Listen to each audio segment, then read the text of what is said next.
सवाल पहला कि क्या एक ऐसा ऑफिसर जिसने ड्रग्स को लेके बहुत सारा काम किया हो, बहुत सारे लोगों को पकड़ा हो, और शाहरुख खान के बेटे का तो बहुत बड़ा नाम है उसमें, शाहरुख खान से कभी डर नहीं लगा आपको?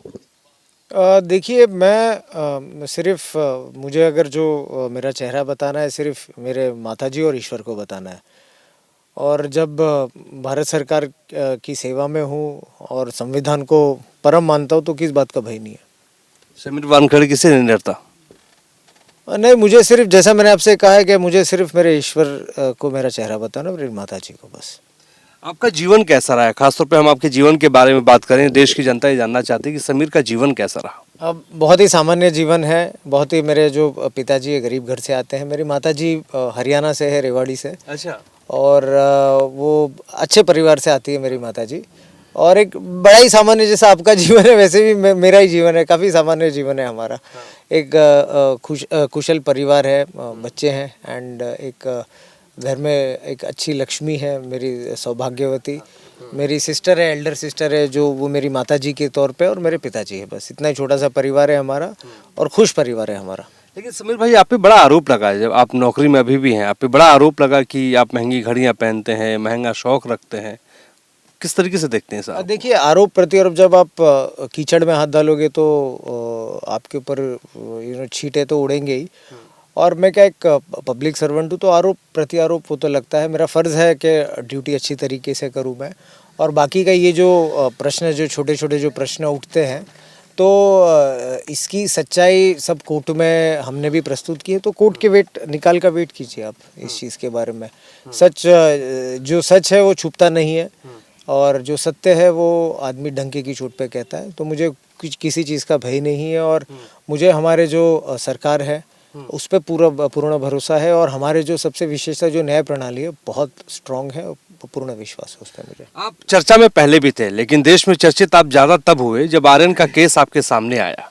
आर्यन के केस के बारे में आप क्या कहेंगे? कई तरीके के आरोप लगे, कई तरीके की बातें सामने आई उसको लेकर कि साक्ष्य उतने नहीं थे जितने साक्ष्य होने चाहिए थे, ऐसे आरोप लगे। समीर वानखेड़े क्या कहेंगे? देखिए, ये सब मैटर जो मामला है न्यायालय में है, और आदेश भी है न्यायालय का कि इस केस के संदर्भ में कोई कुछ नहीं कहेगा। तो इसके लिए मैं कोर्ट की जो हमारे ऑनरेबल बॉम्बे हाई कोर्ट है उसकी बहुत इज्जत करता हूँ। तो इसके लिए I can not say anything about that case. लेकिन समीर भाई, ड्रग्स को लेके आपने बहुत सारा काम किया है, ऐसा आप लगातार कहते हैं। ड्रग्स को लेके अब तक आपने कितना बड़ा काम किया है?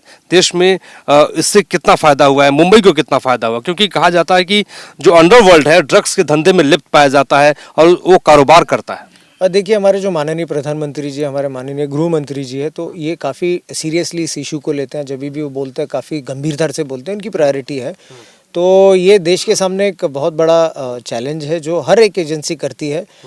मैं धन्यवाद देना चाहता हूँ कि मुझे एक मौका मिला था कि कुछ छोटा सा एक काम करने के लिए। तो सीजर्स भी हुए, अच्छे खासे सीजर्स हुए। कुछ ऑर्गेनाइज गैंग्स को भी हमने जब कार्यरत थे एक्शन हमारी टीम ने लिया। तो इन ऑल प्रायोरिटी है, और अभी तो वहाँ पर कार्यरत नहीं हूँ, लेकिन फिर भी नशा मुक्त जो हमारे प्रधानमंत्री जी है, जो भारत को नशा मुक्त देखना चाहते हैं, उसकी छोटी सी पहल में थोड़ा सा योगदान कर पाता हूँ मैं। एवरी सैटरडे संडे छोटे छोटे जो डिस्ट्रिक्ट्स हैं हमारे, तो वहाँ पर जाके नशा मुक्ति के कार्यक्रम करता हूँ मैं। लेकिन समीर भाई, ये भी एक बड़ा सवाल लाजमी है कि जिस ड्रग्स के कारोबारियों को आपने पकड़ा, ड्रग्स लेने वालों को आपने पकड़ा, लेकिन उसके बाद कुछ जांच एजेंसी आपके पीछे पड़ गई। किस तरीके से? मैं इसको नेगेटिवली, बिल्कुल उनका हक है ये करने का, उनका ऑल अथॉरिटी है।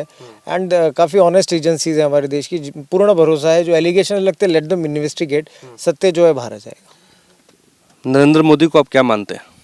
वो तो मैं क्या, वो तो हमारे पूरे देश के नायक है, and he is the biggest and the tallest hero of the nation. हम सब, मैं आप, हम सब बच्चे उनको फॉलो करते हैं, उनकी जैसी ज़िंदगी जीने की कोशिश करते हैं। देश की जनता ये जानना चाहती है, हमारे दर्शक ये जानना चाहते हैं कि समीर वानखेड़े की विचारधारा क्या है? देखिए, मेरी विचारधारा बहुत ही सिंपल विचारधारा है कि मैं मेरे देश को, हमारे प्रिय भारत को मैं नशा मुक्त देखना चाहता हूँ। और जो हमारे युवक है, जो 30% हमारे देश की जनता है, वो बहुत ही स्ट्रॉन्ग और मजबूत बने और राष्ट्र की सेवा में अपनी जान समर्पित करे, ये मैं चाहता हूँ।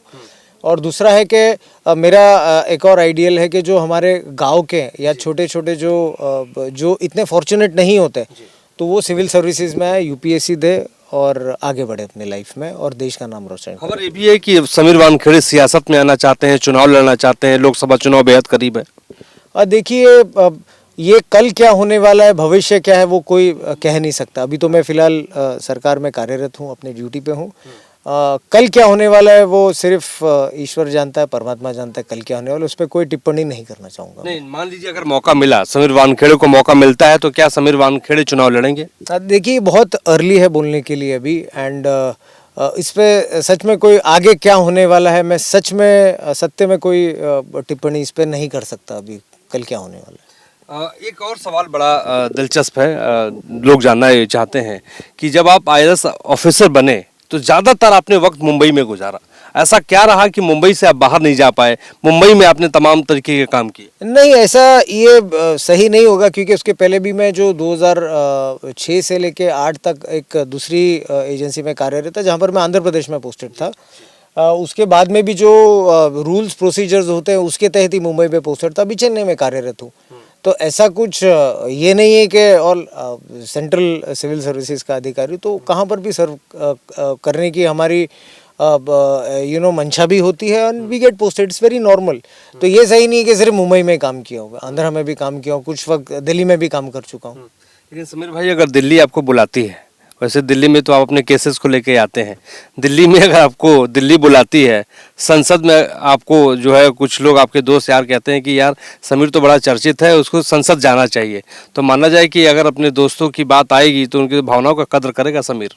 देखिए जैसा कि मैंने कहा है कि राष्ट्र सर्वोपरि है मेरे लिए, और ये सिर्फ आपकी कहने के लिए नहीं कर रहा हूँ, सच में कह रहा हूँ मैं कि राष्ट्र सर्वोपरि है मेरे लिए। तो कोई भी रूप में, कोई भी रेशा में, जैसा भी काम करने मिले, राष्ट्र की सेवा करने मिले, तो वो तो उससे बड़ा भाग्य क्या होगा। मैं आपका ज़्यादा टाइम नहीं लूँगा क्योंकि आपका केस भी यहाँ पे है कैट में, और आप कैट में लगातार आपकी सुनवाई भी चलती रहेगी। देखिए, समीर वानखेड़े एक ऐसे शख्स रहे हैं जिनको सिर्फ आर्यन के नाम से ही, आर्यन केस के नाम से ही जानते हैं, लेकिन आपको बता दें कि ड्रग्स को लेकर इन्होंने तमाम तरीके के ऐसे ऑपरेशंस किए हैं और नशा मुक्ति को लेकर इन्होंने बहुत सारा काम किया है। लेकिन अब इंतज़ार, खासतौर पर जो लोगों का कहना है और जो खबरें ये आ रही हैं कि सियासत में भी ये किस्मत आजमा सकते हैं, लेकिन इनका कहना है कि नियति ने सब कुछ तय कर रखा है कि आगे होगा क्या।